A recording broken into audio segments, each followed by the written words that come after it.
Hi guys, I'm David Noguera. I'm a realtor in the Los Angeles area. And today we're gonna talk about LA versus New York when it comes to Airbnb.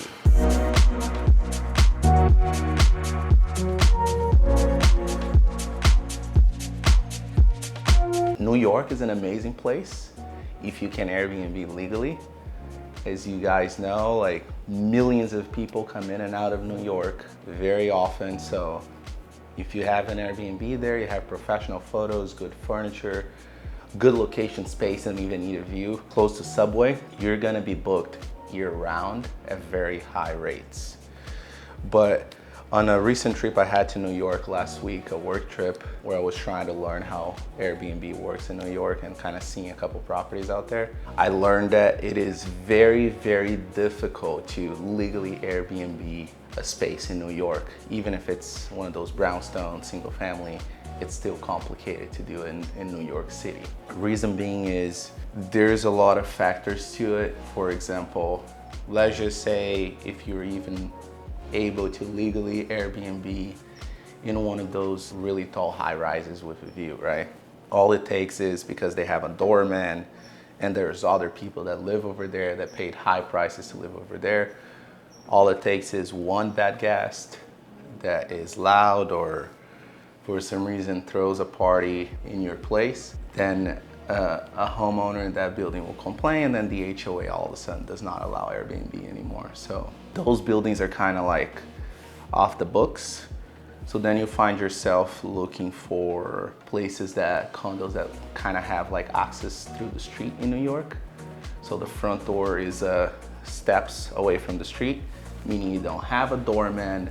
There's usually the 3 to 6 units in buildings like that, less people watching around, so less of a chance to have a problem. Trick with those buildings is majority of them is still illegal to Airbnb in New York. The only way that we kind of found out that you can legally Airbnb there is by reporting city taxes and the hotel tax to the city yourself, which is a little bit complicated. Talk to a lot of realtors over there. Nobody knows how to do it. I have a meeting with a CPA to kind of understand how that works. But basically, as you can see, like that's why most people Airbnb illegally in New York. There's very few, close to none, that do it legally.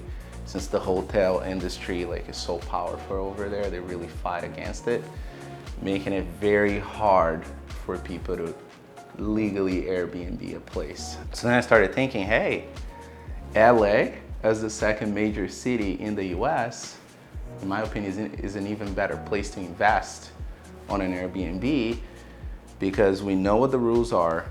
You can get a permit to Airbnb at least one house in Los Angeles City. The hotel industry over here is not as powerful as it is in New York or Vegas, for example. And LA is the type of place where people prefer houses versus a hotel room, right? You're not like walking around the city all the time. You want to come back home and just, have a view and kind of feel like you're living the LA life. I feel like Airbnb, in terms of return of investment, a place that you decide to buy the Airbnb in terms of appreciation, I don't think there's a better place than Los Angeles. Second major city in the US, clear rules when it comes to getting your Airbnb license. And just like New York, you're gonna be fully booked year round. I really like that, I took the time to learn how Airbnb works in New York. So just to give you guys some perspective in a different state and city. Yeah, and I'm happy of where LA is at. So if you're looking to buy an Airbnb, now you know for a fact, LA is the best place to be. Hope you guys enjoyed this video. See you guys in the next one.